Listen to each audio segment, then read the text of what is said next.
Good morning, everyone. This morning we have the privilege of meditating God's Word. And this is not a series, but I would like to preach few sermons as a preparatory sermons for the upcoming Christmas season. Prophet Isaiah preached where Christ will be born. Micah prophesied in which town Jesus will be born. And Jeremiah, he took turn to prophesy about for what purpose Christ is going to be born.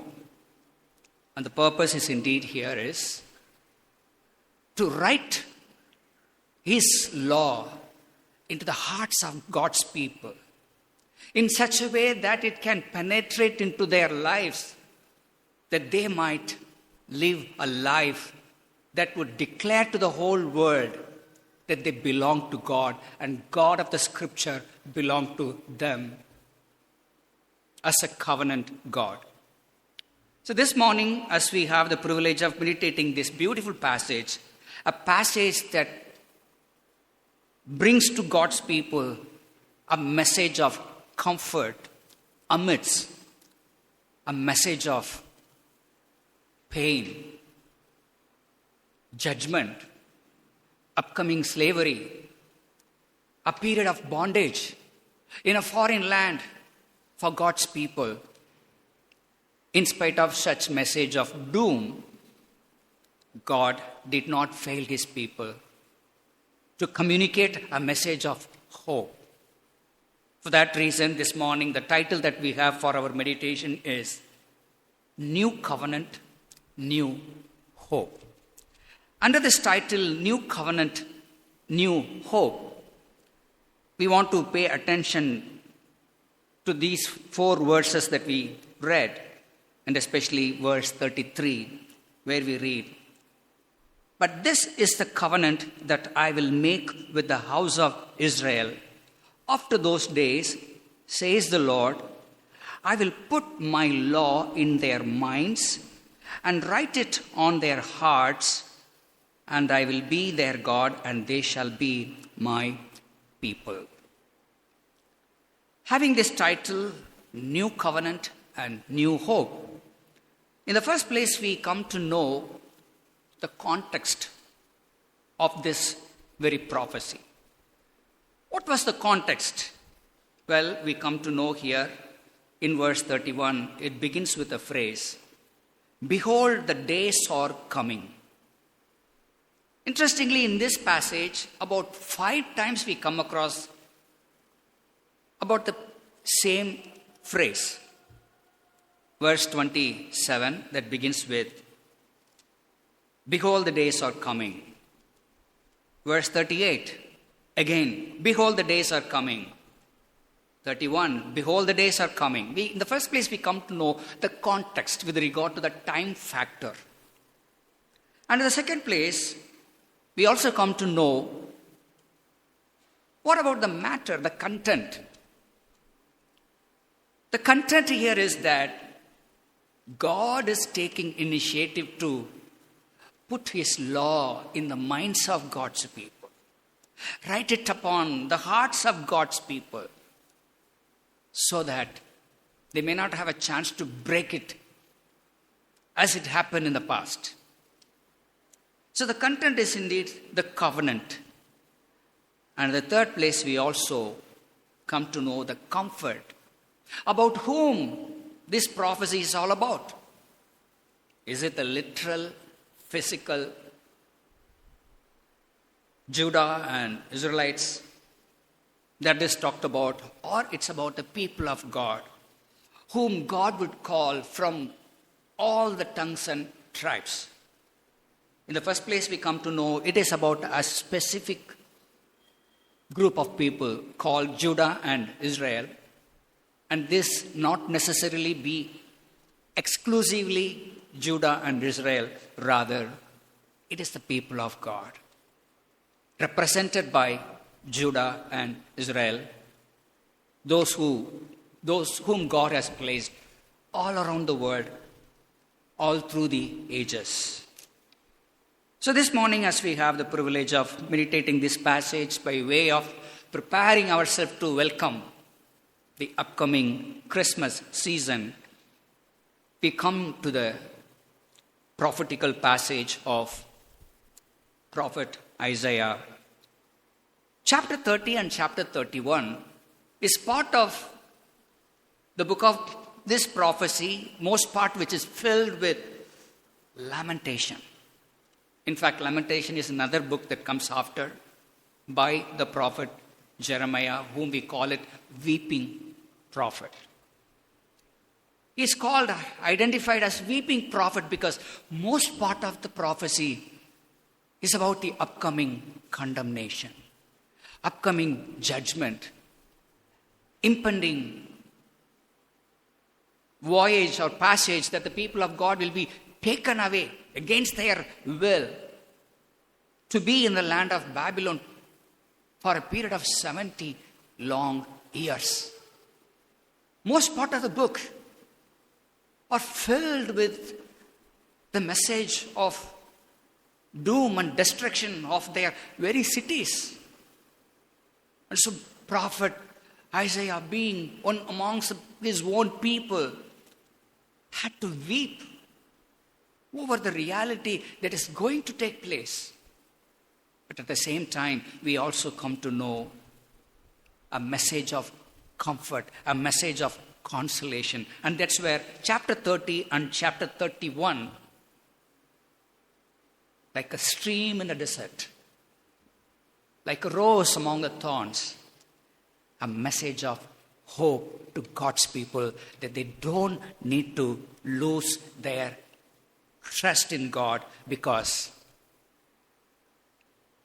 after these things, after these days, after those days, or behold, the days are coming wherein God will do his own part. And that part is that he will put his law in the minds of his own, and he will write down upon the hearts of his own that they should live in such a way that they be identified, that they belong to God and God belongs to them. Well, now in the first place, as we see the context, behold, the days are coming, or after those days. And what is the context? As I said already, it is about the time of God's people that they are going to pay for their disobedience, for their negligence to obey God, failed to live according to God's call in their lives. And we see this pattern all through the scripture, beginning from our first parents, Adam and Eve. When they fell, when they failed, when they disobeyed, God did not take it light. Oh, okay, this is the first time, you're excused. Be careful, don't do that next time. Sometimes we are very kind, nice people. We are so generous, kind enough to excuse people, telling, okay, this is your first time, you're excused. A second time, 3 times you have choices, but with God it's not so. God of the scripture is such a compassionate, loving. At the same time, he is also known for his righteousness. He is known for his justice. He cannot compromise. Our first parents, when they failed for the first time, he didn't tell them, okay, this is first time you are excused. No, it is not. Rather, they had to pay for it. They had to face, they have to experience the consequence of their choice to disobey God. They were expelled. They were expelled from the very Garden of Eden. Same thing with the first word. At the time of Noah, the Lord grieved. Grieved not because that he had created man. No, not necessarily. He didn't make any mistake. He grieved because of the greatest destruction of the entire human world. The world, the human kind that was created after his own image and likeness. God is not happy with the death of the wicked. The first world, people at the time of Noah, they all were perished. God grieved. Same thing with David. When he disobeyed God, when he committed adultery, as well as planned murder from behind, the death of Uriah, we read that God killed the baby. God killed the baby. But at the same time, when David repented of his sin, God was kind enough to forgive him and bless him with another baby, which became the second glorious king of Israel, or the third glorious king of Israel, Solomon. Same thing with Samson. So the people of God, when they choose to disobey God, and when they choose to not to walk according to God's law and expectation, they will be forgiven for sure when they repent of their sins, but they are not free from experiencing the consequences of their sins.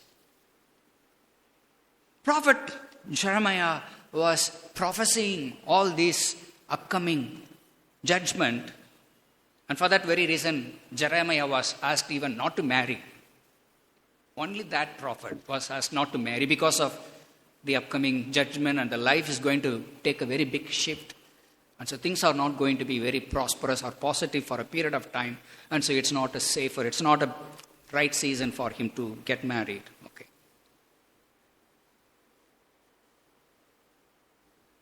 Israel, the 10 tribes were already taken into captive to Assyria. And now it is the turn for Judah to be taken to Babylon, to be there for a period of 70 long years.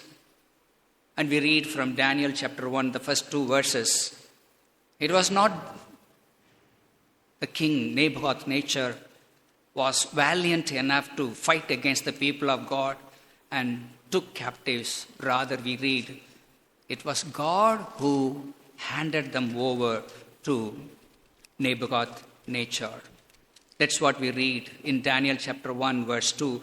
And the Lord gave Joachim, king of Judah, into his hands, that is Nebuchadnezzar, with some of the articles of the house of God, which he carried into the land of Shinar, to the house of his God, small letter G, his God. And he brought the articles into the treasure house of his God. So it was God who gave Joachim, the king of Judah, and also many other, into the hands of the king Nebuchadnezzar. Prior to this, already in 722 BC, Israel was taken captive to the land of Assyria already.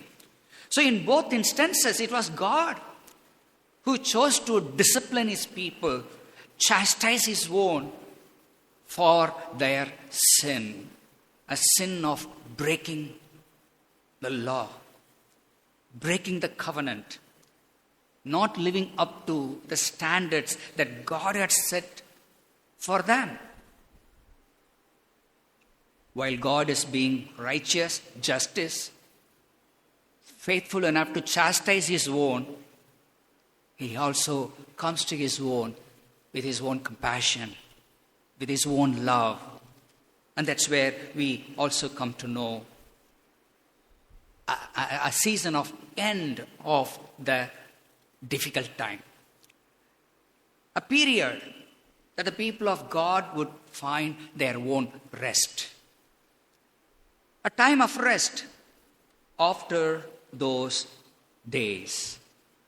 After those days that the people of God would pay for their own sins by way of experiencing the consequences, God will bring a time of rest for his own, because he is known for his own compassion. He chose to love them, knowing full well how weak they are, how they will disobey him, where they really need help. For as we read in 1 John 4:19, he loved us first and so we love him. He loved us first means that he knew full well what is their strength and weakness. In spite of that, he chose to love them, and same way with us as well. He didn't love us not because we chose to love him. Rather, he chose to love us first, and that's why we love him. The first step was always by God, not by us. And that's why Jesus said, it's not you who chose me, but I who chose you. God being known for his love, mercy, and great compassion. After those days, behold, the days are coming, that your time of difficulty will come to an end. Your time of expectation will come to an end. The time of rest that you really seek to have is going to come after those days. For God of the Scripture is known for his great compassion, about which number of scriptural references speak to us. He will not always strive with us, nor will he keep his anger forever. He does not retain his anger forever, Micah 7:18, because he delights in mercy. Isaiah 57:16, again, it's a beautiful verse of promise. I will not contend forever, nor will I always be angry. Psalm 35, for his anger is but for a moment, his favor is for life. God, known for his great compassion, comes to the aid of his own after those days, or behold, the days are coming. The second place, as we talk about the content. After those days, what? God is going to make a new covenant with his people. Does that mean the old covenant failed? No, it is not. The old covenant talks much about how weak we are, how wicked we are, how frail enough we are that we could not really meet the demands. But the new covenant speaks much about how greater is our Savior. How faithful is our Savior. On our behalf, he can keep all the requirements of the law, so that through him we have peace with God. When he talks about the new covenant, it doesn't speak ill of or the weakness of the old covenant. It's not about that. It's another spectrum, like the two sides of the same coin. Okay. The very Bible that we hold, the Scripture, we call it, okay, the Holy Bible, Old Testament or New Testament. The other word, the other name for the Bible, the Old Covenant and New Covenant. Okay. It is a book of covenant. And these two sides, the two portions are very important. And they are like the two sides of the same coin. Right? The new covenant is about greater revelation of God's love. Greater display of God's compassion and love that he has for his own. Probably when prophet Jeremiah spoke about God's doing of or God's plan of coming up with a new covenant, probably they may not have a greater idea about what Jeremiah is talking about. But the moment that they hear about the new covenant, probably they are reminded of the old covenant, that they are already part of it, that they are already under it. So what is about the old covenant? Certainly we get to know all through the Scripture, all through old, right from the time of Abraham. Right from the time of Abraham, we come to know God is revealing more about his covenant and the requirement, the sign, the subjects of the covenant. Several things we come to know as part of the old covenant. There are lots of difference between old and new covenant we come to know. The old covenant was predominantly established with the nation Israel. But the new covenant, it's not national, it is international. With all the people of God around the whole world. And that's why when Jesus was born, the message was joy to the world. Not joy to Israelites, not joy to Jews. No, it is joy to the world because Jesus came as the Savior of the whole world. That does not mean in the Old Testament that God was predominantly only God of Israel, not Gentiles. No. All through the Old Testament, we also every now and then God calling, saving Gentile converts as well, every now and then, individuals, even as a whole city like Nineveh. Right? He remains the same. He remains the same. But the great truth that we come to know that God has His own group of people, a specific number of people with whom He chooses to work with. So when we talk about the old covenant, okay, according to the old covenant, the old law, not everybody can become a priest, even if they like to. But in the New Testament, New Covenant, every believing Christian is a prophet, priest, and king. As 1 Peter 2:9 promises, that we are called to be the prophet, priest, and king because the Spirit of Christ that we are blessed to have enables every believer to function as a prophet, priest, and king. But in the Old Testament, it was not so. Only the Levites could function as a priest in the temple. But in the New Covenant, it is not so. Anyone, everyone can be used of God. The sign of the covenant in the Old Testament, it was circumcision, a painful one, administered to the only male babies. But in the New Covenant, it was not a painful procedure. It is baptism. Colossians chapter 2, verses 11 and 12 presents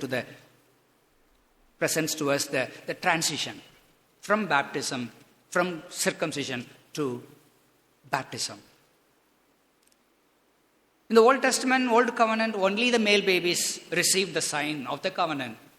But in the New Covenant, both males and female babies, both children as well as adults, they receive the sign of the covenant.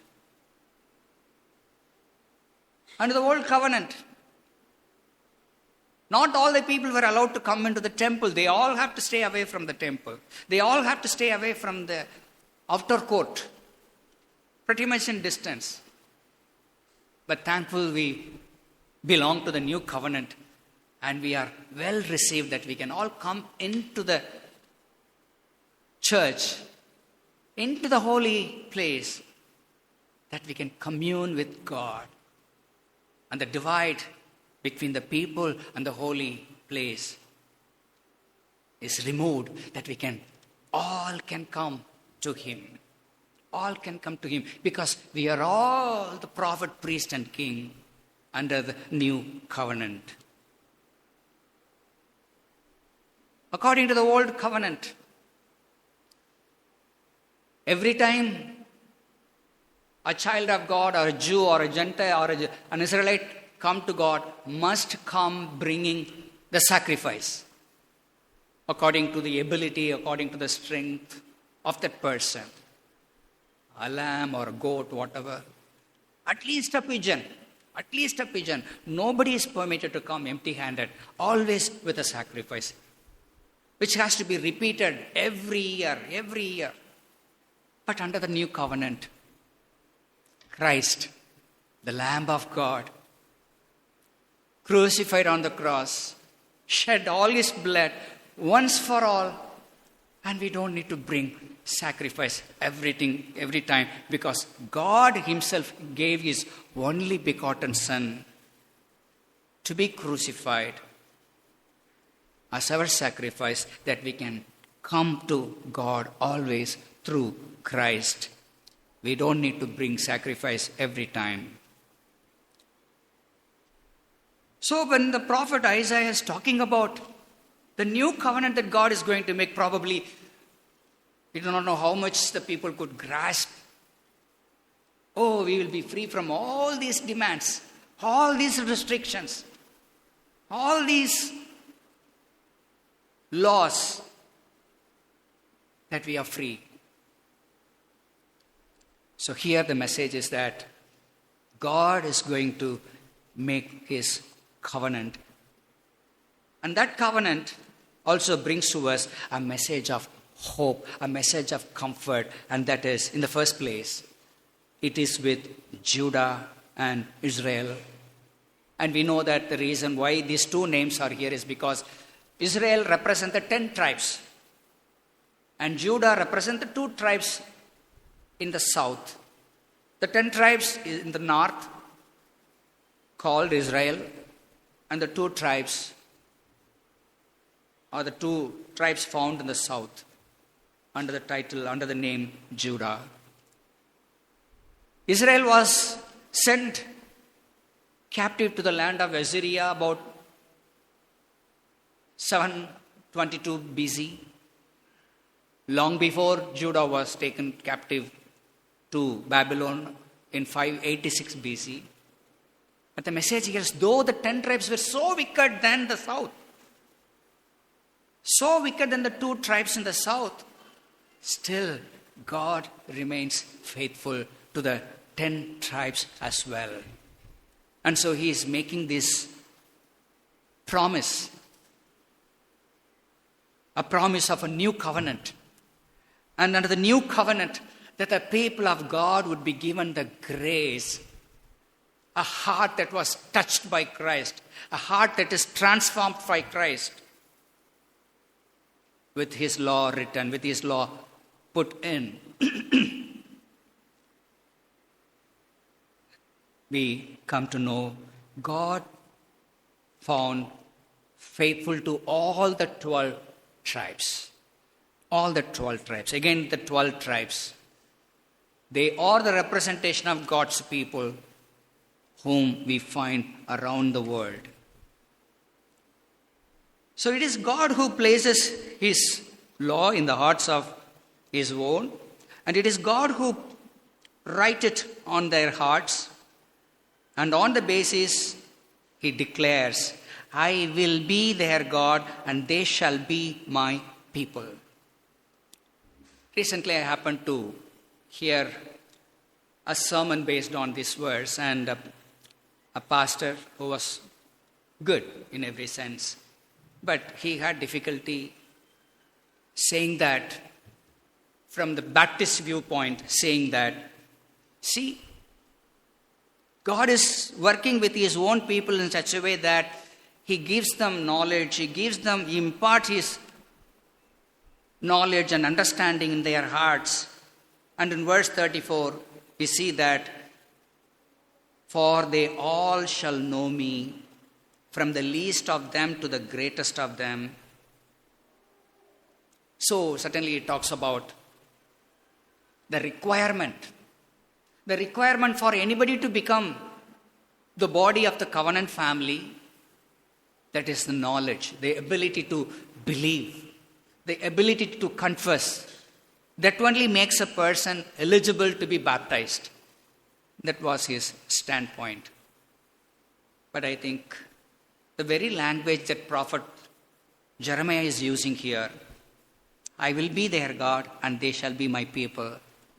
The first time that it was the same thing was told, that we find in Genesis chapter 17, when God made his covenant with Abraham. There we told, I am making this covenant with you and with your descendants. And that's where we come across the same promise.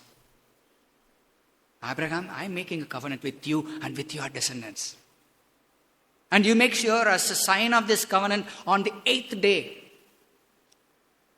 from the day of the birth, you circumcise all male babies born at your home and also bought with a price. Okay.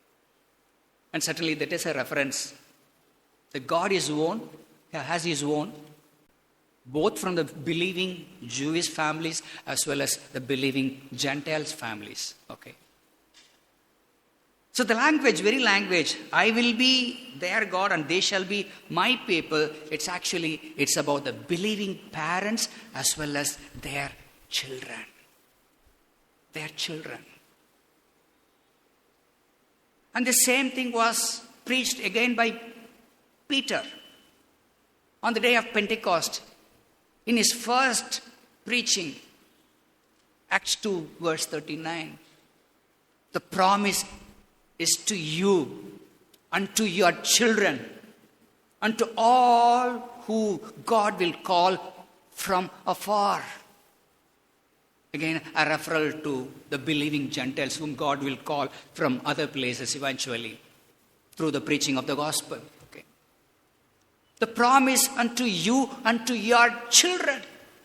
So whatever God told to Abraham, whatever Abraham believed about his God, that this God is not only mine but also my children. And the same thing was reassured by Peter when he preached his first sermon on the day of Pentecost. The promise is to you and to your children. And that's why as a response we see that on that first day, on that day of Pentecost, the number of people who were baptized is made mention 3,000 souls. Okay? 3,000 souls. When it says 3,000 souls, it's about both adults as well as children. Souls is a referral to talk about both adult as well as children. Acts chapter 4 verse 4 clearly states, however, many of those who heard the word believed, and the number of the men came to be about 5,000. Men, number of men. But 2:39, Acts 2:39, it's not about number of men or number of adults or number of women. It's about souls, because soul is a language of the Bible to make reference to both adults as well as children. So the people that Jeremiah is talking about, Israel and Judah primarily, the 12 tribes, which is a representation of God's people, chosen by God by grace, those who represent the people of God of all ages around the world, all tongues and tribes, which also includes the children of believing parents. The children of believing parents are also part of this covenant. And in order to better understand, we come across a number of examples from the Bible. The children, they don't need to wait until they grow, until they come to an age of maturity and confess their faith so that they may receive the sign of the covenant, baptism, and become the official member of the church. Not necessarily be, right? We cannot put believing and confessing as a condition before the children. We cannot. Remember when Jacob, I think in chapter 31, about 2 times we come to know about the name made mention, Ephraim. Okay. Ephraim was born, the son of Joseph, born to an Egyptian woman, right? And Jacob blessed in such a way that Ephraim and his son Manasseh also became the heads of the 12 tribes. Jeremiah chapter 31 verse 9, at the end we read that, for I am a father to Israel and Ephraim is my firstborn. Ephraim is my firstborn. We know the story, we had a sermon on that. When Jacob chose to bless Ephraim, in fact, when Jacob chose to bless Ephraim, Jacob was not very happy because he was blessing them, crossing his hands. But Jacob said, oh, I know what I'm doing. Don't disturb me. I know what I'm doing. Okay. Did Jacob talk to Ephraim and Manasseh? Hey kids, I'm going to make you the heads of the 12 tribes. Are you okay with that? No, Jacob did not have a conversation with them.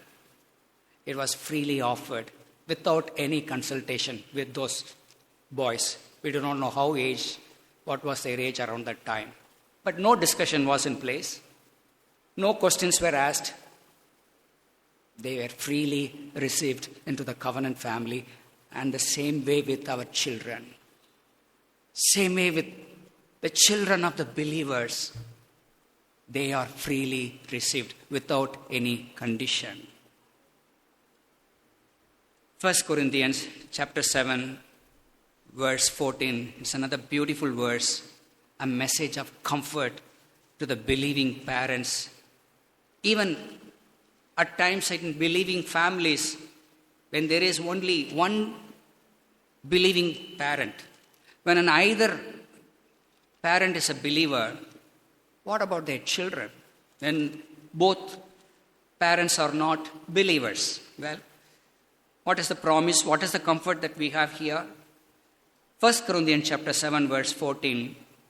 For the unbelieving husband is sanctified by the wife, and the unbelieving wife is sanctified by the husband. Otherwise, your children would be unclean, but now they are holy. How great is the compassion of our gracious God. For there is a possibility at times in Christian families, either parent is a believer. And what about their children? God graciously extends His covenant that the children born to parents where there is either parent is a believer, that they also can become part of this covenant. But now they are holy. In fact, we know this context wherein Paul has been discussing. If a unbelieving husband is willing to stay, willing to continue as a husband with a believing wife, let him be. Same thing with the unbelieving wife. If the unbelieving wife would love to stay home and continue to be the wife, let her continue. And there we come to know this, that how graciously God is extending His covenant promises to the children. He looks at children as His own. Because He is the one who, after all, gave the gift of children to the believing parents. At once, I think in one of my classes in PTS, Presbyterian Theological Seminary, we had a very heated argument about infant baptism. And at the end, we come up with a question, and that question is that at times it happens to godly Christians, believing Christians, at times they beget children with mental illness at times. What about their salvation? If we put a condition that the child should be able to confess its faith, then only the child will be eligible to be baptized. If we put such a condition before such a child, how you can be sure about the salvation of such a child? You can never be. The Baptist demand, godly Baptist believers, there's no doubt about it. They are very godly. They love the Lord, love the Word. They are very jealous. That's all fine. But if we put a condition that the child should be able to reasonably confess its faith so that the child can become eligible to be baptized, the Baptist demand fails there. But God's Word is full of comfort to talk about. They know. Whatever the measure that the Lord has revealed, whatever the measure that the Lord has write His law into the heart of the child, it's not the child, it is God. And that's what prophet is speaking about. after those days, I will write my law. I will put my command into the heart. Same thing happened with David. David confessed that when I was still a suckling baby, upon my mother's breast, Psalm 22, 9 and 10, you made me to trust in you. When David was still a suckling baby upon his mother's breast. John the Baptist, when he was in his mother's womb, he was anointed by the Holy Spirit already. God did not wait. God did not wait until the child grows and able to confess, until the child is able to confess its faith, then the child be received into the covenant family. No, it was not. John the Baptist was anointed by the Holy Spirit when he was in his mother's womb. With Jeremiah, even before you were born, I called you. With Jeremiah. So the comfort here is that God establishes his covenant with his own, with his specific people, and not only with the grown-up adults, and also with their children, no matter how small they are. God of the Scripture is God of covenant, and that covenant is with the believing parents as well as their children. And now as we conclude here is that when God says that I will put my law in their minds and I write it on their hearts, we come to know two words that requires our attention. Minds and hearts. Minds and hearts. Probably when we talk about mind, we talk about the rational exercise to increase our knowledge. Okay. Christian faith is certainly a very reasonable religion, a reasonable way for us to follow, unlike other religions. Christian faith is about a reasonable religion. In fact, Christ himself is called the teacher, great teacher, more than other titles. So it talks about our reasoning. It talks about our calling to learn. But at the same time, it doesn't stop there. Christian faith is not about only learning things, only memorizing things, but it runs deeper. It runs deeper to the hearts. It goes all the way down to their hearts. We see that I will write it on their hearts. Probably we know that heart is the organ that pumps blood to the rest of the body. A person can still live with brain dead. A person can still live with brain dead as a vegetative state, in a vegetative state. But nobody can live without heart alive, right? Jeremiah realizes that the heart is the matter, really. Heart is the issue of all the problem. There are a number of verses that talks about our calling to protect our heart, as it is the center of our life. Meaning that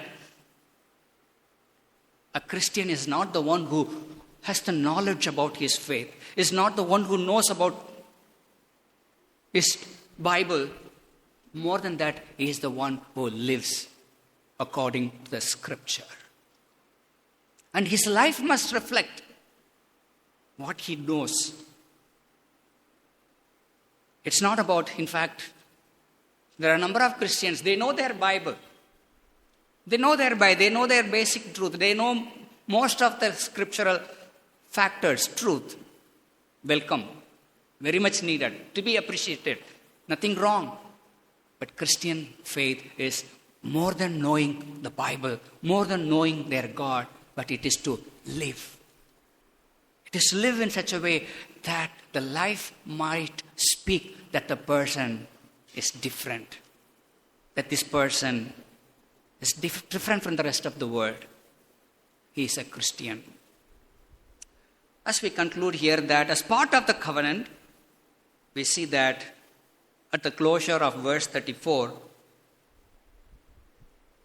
I will forgive their iniquity and their sin. I will remember no more. Okay. I will forgive their iniquity and their sin. I will remember no more. What an amazing promise here. I will forgive and I will never remember again. Okay. As we, the people of God, have the privilege of celebrating Christmas every year, and this year, as we prepare ourselves to welcome the season of Christmas, probably the right way to welcome Christmas is to forgive the sins of anybody part of our life. Anyone at home, anyone at our workplace, anyone in our society, any one of our family members who have wronged us or have done anything evil to us. I think our calling is to forgive them. Our calling is to not only forgive, but also forget. And that's what God did to us. And that's what God did to us. But now the question is that, why I should forgive unless the person realizes his fault? Well, we don't need to wait. We don't need to wait for someone to come to realize their fault, realize their wrong, say sorry, and then we forgive. No, it is not. To do such a thing, we don't need to be a Christian. Anybody can do that. Any common, normal person can forgive when the other person realizes and come in person to say sorry. We don't need to be a Christian in order to forgive someone who realizes his or her wrong and come to us say sorry. We don't need to be a Christian in order to forgive. Being a Christian is to forgive even before the person asks sorry. Even before the person come in terms. The person who have done wrong may walk here and there. We don't need to carry the hurt in our hearts. Rather, let us be quick enough to forgive and forget. And that's what Jesus did on the cross. Nobody came to Jesus saying, sorry, Lord Jesus, forgive us. By mistake we did this. And after that, Jesus did not pray, okay, Father, forgive them. No, it was not the scenario there. Jesus prayed for their forgiveness even before they realized.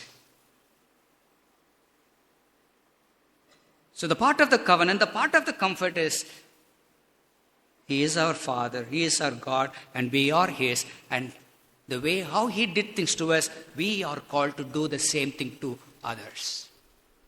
So the right way of preparing ourselves to welcome the season of Christmas, maybe let's examine ourselves, question ourselves.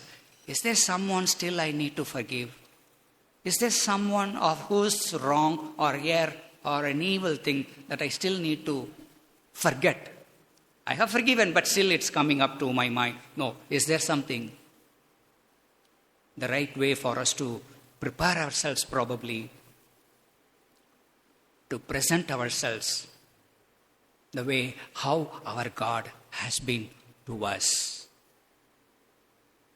The heart is the matter, and probably for this reason, that we need to have a new heart, a transformed heart, a heart like that is of God. On the cross, Jesus let His heart to be pierced by the spear. Jesus let His heart to be pierced. He let that happen. Probably that we all be gifted with a new heart. A heart like that is of Christ. Willing to forgive. Willing to come down. Willing to receive. Willing to accept. This season of Christmas be a reasonable season of Christmas in which we meditate more about the love, care, and compassion of our gracious God May the Lord bless these words for us. Amen.